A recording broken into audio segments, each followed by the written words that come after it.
Reading from the 10th book in the Left Behind series.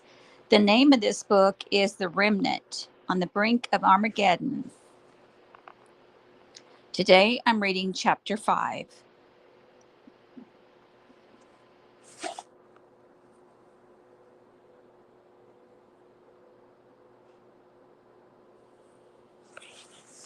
George felt pretty good considering how long it had been since they had put him in the back seat of the Jeep. He was opposite the driver's side with Elena in front of him, Plato beside him. The leader slid in behind the wheel and told Plato to blindfold George again. George liked the fact that he was again sitting on his hands, giving him an excuse to bounce and tumble into Plato. If he timed it right, maybe he could even bang heads with him. The leader backed up the Jeep and stopped, idling. "Where is he?" he asked Testy. "There, by the road." "What is he doing there?" A loud sigh. "Socrates, come here." George heard the hobbling footsteps. "Are you finished with the car?" "Hidden, Aristotle." "Give me the keys." "Why? What if I need it?" "That will ruin everything. Give them to me." George heard the jangling as Aristotle took the car keys. "Thanks. Think, man," he said. "This way, no matter what happens, you have no keys to surrender. And stay away from the road. You have no reason to be outside. Just wait in there." Aristotle lowered his voice as if thinking a blind Sebastian couldn't hear either. "Remember, the closer you come to the edge, the more believable you are." "You know I can do it."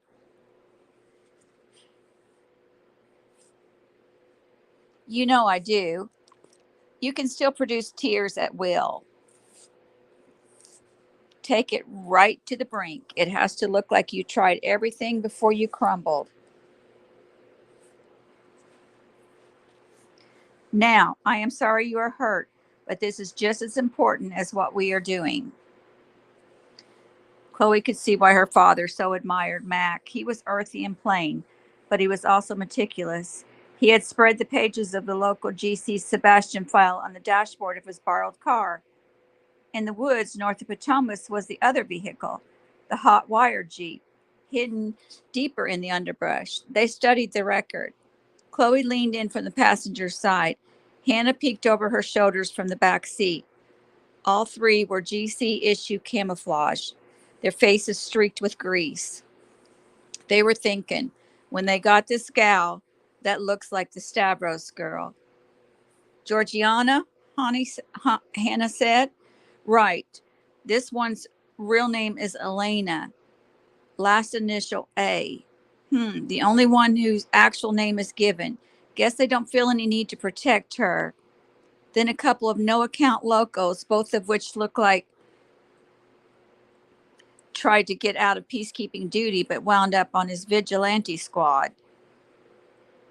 "Oh, get a load of those monikers." "One of them's the leader, Mac," Hannah said, pointing. Mac shook his head. "Aristotle. Other one's Socrates. Real creative given this. Shouldn't Elena be Helen? Of Troy, get it? And the big guy, the one that's supposed to pass for George, Plato? Oh, for the love of all things sacred. Well, whatever you got to do to keep track of each other. He's French, brought in just for this. Sebastian would be insulted. This guy's heavy, but he's under 6'2". He's no George." Mac kept glancing at his watch, and as night fell, they kept reading and memorizing. They finally had to resort to the dome light and 3 flashlights. The original plan wasn't half bad, Chloe said, only somebody didn't cooperate. "I don't know the boy or the other old guy, the driver," Max said, "but from what I know of Miklos, my money's on him. Anyway, somebody smelled a rat.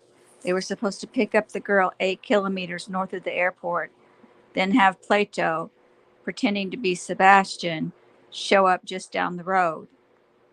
But Sebastian was expecting to hook up with them closer to the airport," Hannah said. "They must have wanted to be sure the deal was done before he came looking," Max said. "They're pretty proud of this change of plans. Looks like they originally wanted to take them all in, including George, and then threatened to kill the others if George wouldn't talk. Then, even if he did, they were going to execute him together if they wouldn't take the mark. Chloe had turned the page slightly. Did we know this? She said. What's that? Max said. The shootings, all three of them, were done by the girl. Chloe had that tingling sensation inside as the 0 hour drew near. Mac had studied the coordinates and determined they were about 40 minutes from where George was being held. At 21:30 hours, he called Stefanot on his cell with the number provided by Chang. Early in the afternoon in Chicago, Buck and Enoch called their people together. Quick update, Buck said. Chang has a trace on Ming, and it appears she's probably on her way to San Diego, then on to China. Problem is, he doesn't know where their parents are, so she couldn't either, far as we know. How'd she get to San Diego? Albie said. The long way. Guess she got a ride with some private pilot out of Long Grove to South Carolina. Then was able to. Whoa, Leah said. Hold on, Long Grove? Yeah, then Buck, was a pilot this Whalum guy? I don't know. The point is, if it is him, he's the guy who wants to ship housing modules to Petra. That stopped Buck. I don't get it. She might be going to Petra. She'll never make it. Security's too tight. Tell me about it. Maybe she just caught a ride with a guy who's going on to Petra, but she isn't. That's worth praying about, Leah said. That's why we're here. So Ming used a co-op contact. Can we move on here, Leah? Sure, but we haven't even checked him out yet. Don't know if he's legit. And here I thought when Ming was reading through all these records that she was just helping out. Buck cocked his head at Leah. Weren't you the one who said Ming was an adult and free to do what she wants? Mac was surprised when the phone rang 4 times. GC policy was that command officers always be available to the brass. This is Nelson Stefanich, he heard finally, and the only reason I'm answering a call from a hidden number is because of a current operation.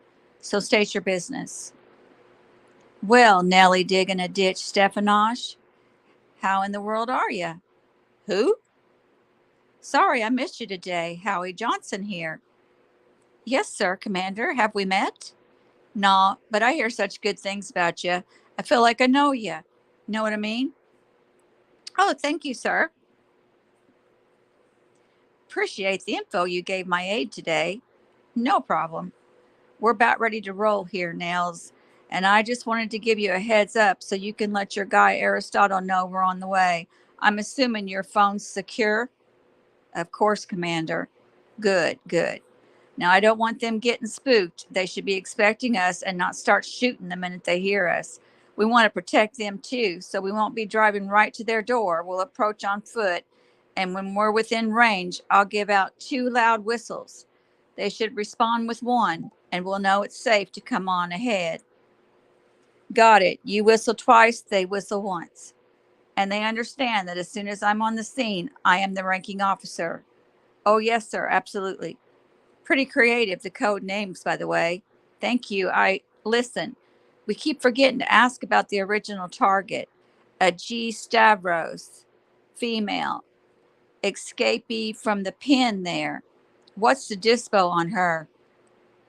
Well, she was the source of much of what we know about the Judite underground here, sir. So she's a valuable commodity. Yes, she was. Past tense? Affirmative, deceased. That's so. Yes, sir. Still refused the mark even after providing a lot of information. Guillotine? Actually, no, sir. You understand the blade is protocol, don't you, Commander Stefanok? Under normal circumstances, yes, sir. And the difference here was she began giving us false information, such as, we never did get a straight answer on the location of the underground now. She was one of them caught in the raids of their original meeting places. So we know when she came back, she had to know at least one of the new locations. Makes sense. Wouldn't give it up, huh? No, sir. In fact, after the third wild goose chase, that was when she was executed? Yes, sir. How? Firing squad. It took a squad to shoot a teenage girl? Squad is a euphemism we use, sir. I'm listening. Anyone past a certain level is authorized to attack enemy personnel with extreme prejudice. Shoot them dead? Exactly. And then whoever did it shares the credit with the rest of the team, the squad. Right. You shot her, didn't you, Commander? Yes, sir, I did. Well, that showed remarkable, almost indescribable fortitude that there, Nelson. Thank you, sir. I know you did it on behalf of what, with the deep gratitude of the global community starting right at the top. Thank you very much. Don't thank me, Commander Stepanak. The fact is that I wish I could personally reward you for the act. Merely doing my duty, sir. Pay you back as if it were for the service to the cause.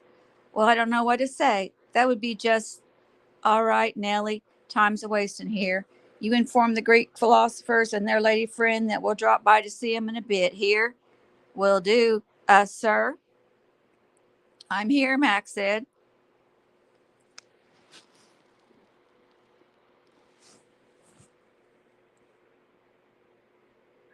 We're hoping you can help, of course, but you need to know we're pretty happy with the operation. Oh, I can see how you would be. Well, I may have read something into it, but I got the impression from your aide that you might want to express some impatience with the crew because the prisoners has not yet been forthcoming.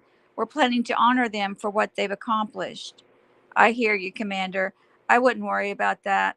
I think it's fair to say that we want to respond proactively to their actions as well. We'll want to give thanks also, of course, for the miracle at Petra today, Buck said. That two pilots could miss with such huge bombs at such close range. Well, praise the Lord. The others laughed. Yes, Albie said, and for the fact that somehow all the people caught fire anyway. Well, talk about amazing. But seriously, Buck said, God is acting in ways beyond description, and we never want to take for granted his power and sovereignty, his care for us, his protection of our loved ones. And with that, several kneeling at the safe house began spontaneously to pray and praise the Lord. Enoch led in prayer for the safety of our new friends, our brothers and sisters, Mac, Chloe, and Hannah, as they undertake a dangerous mission. Protect them, go before them, send angels to guard them, and may they bring our brother from California out safely so we can all thank him and rejoice with him. Chloe was grateful when Mac turned in his seat and held out an open palm to her and to Hannah. They both grabbed hold and he prayed. It wasn't long and it was wasn't eloquent, but it was Mac, and he sounded as if he knew who he was talking to, and that settled Chloe a little temporarily. When Mac pulled to within what he said should be a half mile from their destination, Chloe was glad for the chance to get out of the vehicle. The ground was uneven but not bad, and she knew a short hike would be good for her nerves. They all turned off their cell phones and carried them in their left rear pockets. Tiny walkie-talkies were set to a unique frequency set on low and carried in the right rear pockets. Chloe took the safety off the ancient Luger on her right hip, and Hannah unsnapped the leather strap over the grip of her Glock. The three of them strapped loaded Uzis on their right shoulders so they hung near their rib cages. Mac tossed Chloe the DEW from the trunk, and she angled it over her left shoulder. He handed Hannah a small, heavy canvas bag with extra clips for the Uzi and several rounds for the 50 caliber rifle, which Mac wrestled vertical, the feet of the bipod pointing away from him. He supported the 4-foot long, 35-pound weapon by cradling the butt in his right palm and wrapping his left hand around the stock. Good thing I'm in reasonable shape for one of my vintage, he said. Pushing 60, and I can still outrun either one of you if the course is long enough. Not carrying that thing, Hannah said, and Chloe noticed the quaver in her voice. It was comforting to know she was not the only one scared to death. Don't bet on it, Max said, deftly reaching up with his left foot and slamming the trunk. He held out his compass toward Hannah's flashlight and started off. Follow me, ladies. Max's boots crunched a steady pace, and Chloe soon found herself perspiring and breathing heavily. But she felt good, and Hannah appeared able to keep up too. The work did not, however, take Chloe's mind off the danger. The bluffs had worked well so far, maybe too well. If this were going to be easy, they wouldn't be so heavily armed. Chang tracked Ming to San Diego and noticed she would not be flying out of there until early evening, West Coast time. He called her cell phone. Hello, Chang, she said. Where are you? Is this a test? Do you think I'm going to try to convince you I'm at the safe house in Chicago? You have to know I've talked to them. Of course, and I can tell from the benefits to my pilots that it didn't take you long to track me. But where are you specifically, Ming, and what are you doing? She sighed. I am in a tiny charter terminal south of San Diego. My papers and my look are working perfectly. No one asked to see my mark because I am in uniform, and when the pilots see my believer's mark, they become very protective. You don't tell them who you are, do you? Yes, Chang, I am a fool. No, of course not. Why burden them with something that could bring them trouble? They cannot be held responsible for what they do not know. This is the perfect cover. They are helping the global community by transporting an employee. They know secretly I'm a believer, but they don't know I'm a woman or former GC or AWOL. Ming, you know father and mother are not at home. I assumed. Then how will you find them? I will ask around in my official capacity. Maybe I will arrest them. You have not thought this through. I have, Chang, more than you know. They have to contact you somehow before I get there. You can tell them I am coming and we can set a meeting place. Why didn't we try to arrange this before you left? Because you would have refused. You think you know so much. Well, you do, but you don't know everything, or you would know that I cannot sit in a safe house while my parents flee for their lives. Do we know they are true believers, or have we just talked them out of taking the mark of loyalty? I must know. I must get them together with believers. I know I cannot save their lives or even my own, but I have to do something. Chang was moved. So she had thought it through. Maybe not every detail, maybe not strategy, but who could? You must let me know where you are as soon as you get there, he said. You love me, don't you, Chang? Of course. We never tell each other. We never have. I know, he said, but we know we do. You cannot say it? Yes, I can, he said, but even thinking about it makes me emotional, and I must not allow that. Not right now. You, emotional? Impossible. Don't say that, Ming. If you say that, you don't know me. I'm sorry, Chang. I was teasing you. Well, the truth is, sister, I do love you. Chang immediately teared up and he felt a lump in his throat. I love you with all my heart, and I worry about you and pray for you. Thank you, Chang. Don't now. It's all right. I didn't want to make you uncomfortable. And anyway, I know, okay. I love you too and pray for you often. You do need to stay rational and practical, so don't worry about me. How can I not? Because I go with God.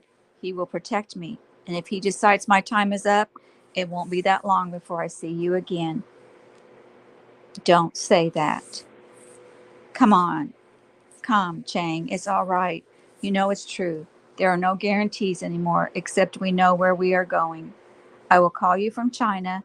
I will be hoping for good news about father and mother. After about 10 minutes walking, Chloe moved aside and let Hannah fall in behind Mac. Hannah gave her a long look in the low light, as if to ask if she were all right. It's okay, Chloe said. I'll be right behind you. She'd had a little trouble staying with Mac, but she decided if she was behind Hannah, she'd be more motivated. If Hannah could stay with Mac, she could too. And she was right. Chloe didn't want to give either of them the idea she was petering out. In fact, she didn't believe she was. They were on a gravel road now, and she had a rhythm going, and her breathing was steady and deep. She was sweating through her clothes, but Mac and Hannah had to be doing the same. Finally, Mac held up his right hand briefly before having to get it under the 50 caliber again. He slowed and stopped, moving to the road side of the road and turning to face the women. Everybody okay? They both nodded. Anybody need a breather? Though panting, both shook their heads. Almost there, he said, and they started uphill. Just over a rise, Mac knelt and laid the 50 caliber on the ground. He made a V with his fingers under his eyes, then pointed through a clearing to a small wood shack. A faint light shone through the sliver between a shade and one window in the front. He took the directed energy weapon from Chloe and leaned it against a tree. Mac motioned that they should follow him around back. Chloe was surprised how wide he made the arc. Staying in the shadows and somehow walking so quietly, she could barely hear his boots on the soil. When her Uzi brushed the handle of the Luger, it made a muted scraping sound and she held her breath. Mac stopped and half turned. Chloe had to resist the urge to raise her hand in acknowledgement and apology. She set herself again, and they crept around the back, where trees bottled any light from the stars, and the shack was totally dark. Max squatted about 40 feet behind the place. I don't like it, he whispered. Only one vehicle, and that looks like mine. So it's likely the one Sebastian got from GC Pool at the airport. And does that place look like it's got 5 people in it? I mean, I know they're hiding out, but you lost me already, Hannah said between gulps of air. I don't see any vehicles. Mac put a hand on her shoulder and turned her toward the side of the shack where a small white car sat, mostly hidden in the underbrush. Hannah nodded. Chloe hadn't seen it either. Maybe your eyes aren't adjusted to the light yet, Max said, as if he meant it. Chloe nearly laughed out loud. They had all been traipsing around in the dark. Max slipped the Uzi off his shoulder and lay it on the ground. He pulled what looked like a utility tool from a vest pocket. I know this is going to sound like a cowboy movie, he said, but cover me. Before Chloe could ask where he was going, he moved quickly to the car and went to work on the trunk lock. Every time he made a sound loud enough for the women to hear, he stopped dead and remained motionless a few seconds. Eventually came the thump of a lock giving way, and the trunk lid sprung free. Mac kept a hand atop it so it wouldn't fly open. He snaked his other hand in as far as he could, then finally had to let the lid rise another half inch or so. That triggered the trunk light, so he lowered the lid again.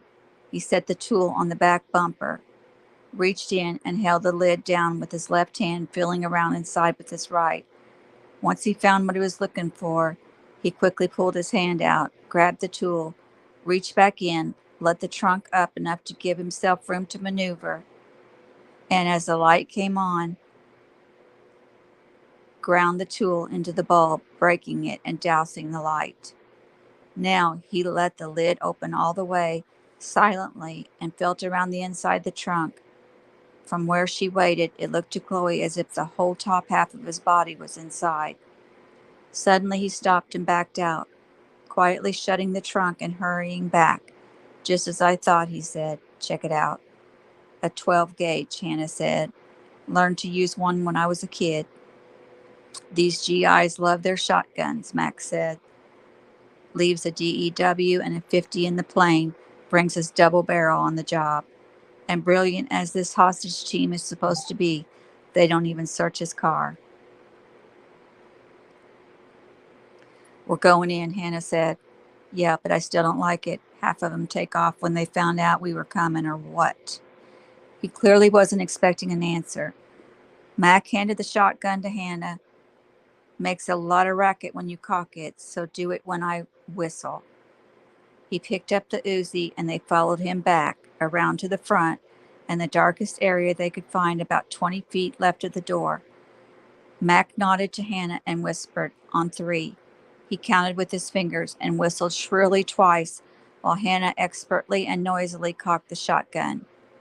From inside the shack came hurried movement, heavy steps, one louder than the other, like someone limping.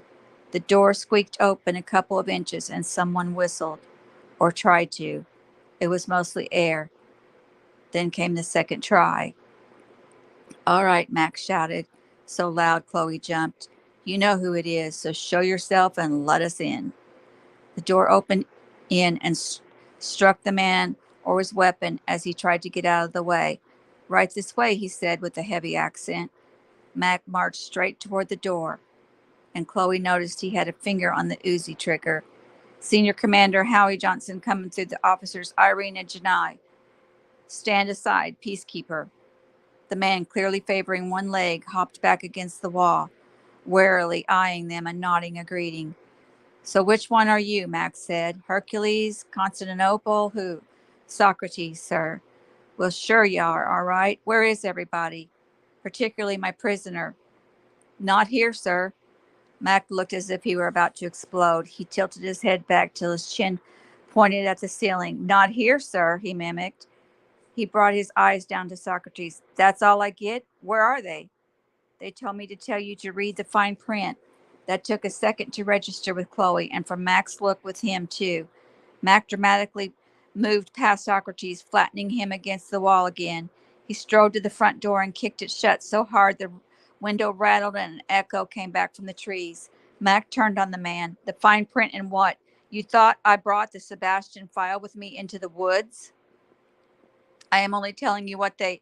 Why don't you just tell me what the fine print says? They gave me this duty because I slowed them down. I was attacked by the prisoner and he injured me with a kick to the. I ask you about the fine print, man. What did I miss? What's the message? That they have the right to move the prisoner at any time without informing the GC until. Where are they, peacekeeper? Where did they go? They do not have to inform their superiors until they have reached their desk. Do you know where they are? They thought they heard something long before it should have been you. So, you understand English, Socrates? I know you do. Do you know where they are? I believe the reason they did not tell me was because you want me to believe they left you here alone to greet me and didn't tell you where they'd be. Because if I didn't know, I could not tell the wrong person. I hope you're lying. Sir, I hope you're lying because then you can change your mind about telling me before you die. Commander, I do not know. Officer Janot, show Socrates what a 12 gauge does to the front door. Chloe wondered if Mac was serious. Apparently, Hannah did not. She lifted the shotgun toward the door with one hand, and as soon as the barrel was parallel to the floor, fired. It was as if a bomb had gone off. Chloe was deafened, but nothing was wrong with her eyes. A gaping hole appeared in the door, and the entire thing blew off its hinges and landed several feet from the shack. The next one goes in your face, Socrates. But, sir, he cried, then get on your squawk box and tell your people, I want to know where my prisoner is, and I want to know now. But they kill him, Janae. Hannah raised the shotgun as quickly and forthrightly as she had before, and Socrates immediately tumbled to the floor, tears streaming. Wait, wait. He dug a walkie talkie from his pocket, dropping his weapon in the process. Socrates to Plato, come in, come in. Hello, Plato, I know you can hear me. Please, I need you. Max shook his head as if he had no choice. Janae? No, please, wait. Elena? Elena, are you there? Come in now, please. I am not joking. Answer me. Aristotle, Aristotle, they will kill me. I know I was not supposed to call you, but I don't care. Please, please come in or I die. Nothing. His shoulders slumped and he bowed his head, weeping. Mac knelt and put a hand on Socrates' arm. They're not that far away, are they? He shook his head, sobbing. They're close by, aren't they? He nodded. You might as well kill me because I die either way. What are you saying? They said not to contact them no matter what. Don't tell, no matter what. But they didn't mean not to tell me, did they? Surely not. They meant if they were right about the sounds, if the wrong people showed up, they're not afraid of GC, are they?